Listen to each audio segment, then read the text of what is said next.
Hi guys, ഇന്ന് നമ്മൾ ഉണ്ടാക്കാൻ പോകുന്നത് ഫിഷ് ബിരിയാണിയാണ്. വീഡിയോയിലേക്ക് പോയാലോ? ഫിഷ് ബിരിയാണിയൊക്കെ ഉണ്ടാക്കാനായിട്ട് നമുക്ക് 2 സവോള വേണം, 2 തക്കാളി, 3 പച്ചമുളക് നടുവേന്ന് കയറി വെച്ചിരിക്കുന്നത്. തക്കാളി നമുക്ക് മിക്സിയിൽ അരച്ചെടുക്കണം. അതിനുശേഷം മീൻ എടുക്കുക. മീൻ ഞാൻ എടുത്തിരിക്കുന്ന കാളാഞ്ചിയാണ്. കാളാഞ്ചി നമ്മൾ മാഗ്നേറ്റ് ചെയ്യണം. അതിന് മുളക് പൊടി, മഞ്ഞൾപ്പൊടി, ഉപ്പ്, ജിഞ്ചർ ഗാർലിക് പേസ്റ്റ്. ഏത് ടൈപ്പ് ഫിഷ്, അതായത് ദശയുള്ള മീൻ വേണം. കൂടുതലും നമ്മൾ യൂസ് ചെയ്യുന്നത് നെയ്മീനാണ്. ഇവിടെ ഇപ്പോൾ എനിക്കിത് അവൈലബിൾ ആയതുകൊണ്ടാണ് ഇത് ഞാൻ എടുത്തിരിക്കുന്നത്. അപ്പോൾ നമുക്ക് വീഡിയോയിലോട്ട് പോകാം വീണ്ടും. അപ്പോൾ നമ്മൾ ഫിഷ് മാഗ്നേറ്റ് ചെയ്ത ഫിഷ് നമ്മൾ ഫ്രൈ ചെയ്തെടുക്കണം. അത് നന്നായിട്ട് ഫ്രൈ ചെയ്തെടുത്തതിന് ശേഷം നമുക്കൊരു മറ്റൊരു പാത്രത്തിലേക്ക് മാറ്റി വെക്കണം.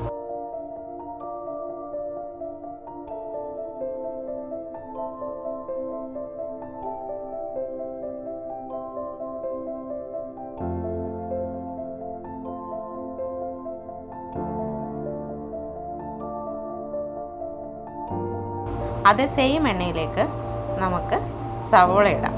സവോള ഇട്ട് നന്നായിട്ട് വഴണ്ടി വരുന്ന സമയത്ത് ജിഞ്ചർ ഗാർലിക് പേസ്റ്റ് ഇടാം.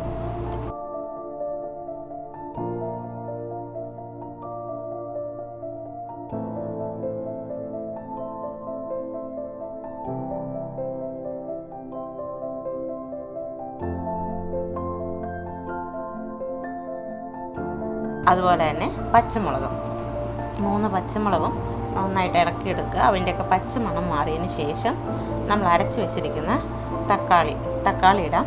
നന്നായിട്ട് വഴറ്റിയെടുക്കുക. തക്കാളി കൂടി ഇട്ട് നമ്മളത് വഴറ്റിയെടുത്തതിന് ശേഷം നമ്മൾ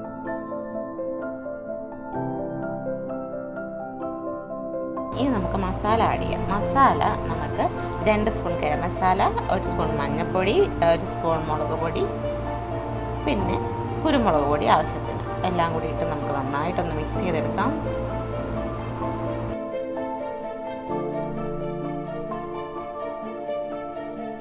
വന്നതിന് ശേഷം നമുക്ക് 2 സ്പൂൺ തൈരിടാം. പിന്നെ ഒരു പകുതി മീഡിയം വലിപ്പമുള്ള നാരങ്ങ കട്ട് ചെയ്തിട്ട് അത് നല്ല നീരൊഴിക്കാം. അതും കൂടി ചേർത്ത് ഇളക്കി നന്നായിട്ട് മിക്സ് ചെയ്യാം.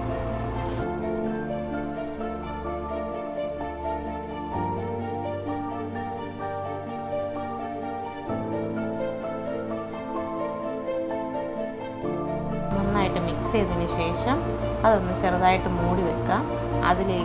അതിന് ശേഷം തിള ഒന്നുകൂടി വന്നതിന് ശേഷം നമുക്ക് കുറച്ച് മല്ലിയിലയും പുതിനയിലയും ഇടാം.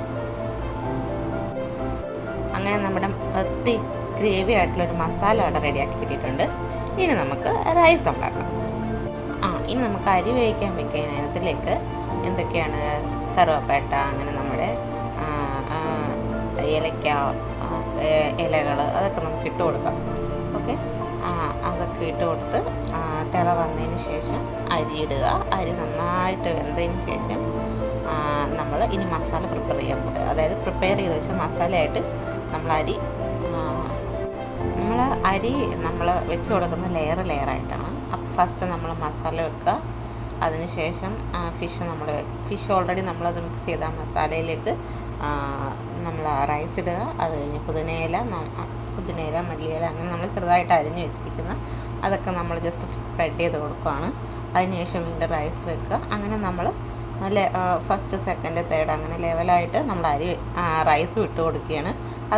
അതിനുശേഷം നമുക്ക് കുറച്ച് നെയ്യ് തളിച്ച് കൊടുക്കാം. ആഫ്റ്റർ ദാറ്റ് നമ്മൾ അതൊരു പാത്രം വെച്ച് അടച്ച് നമ്മൾ 1 മിനിറ്റ് അടച്ച് വെച്ച് മീഡിയം ഫ്ലെയിമിലിട്ടിട്ട് നമുക്കതൊന്ന് കുക്ക് ചെയ്യാം. അതിനുശേഷം നമ്മൾ ദം ചെയ്ത് 2 മിനിറ്റ് കഴിഞ്ഞിട്ടുണ്ട്. ഞാനത് തുറന്നു.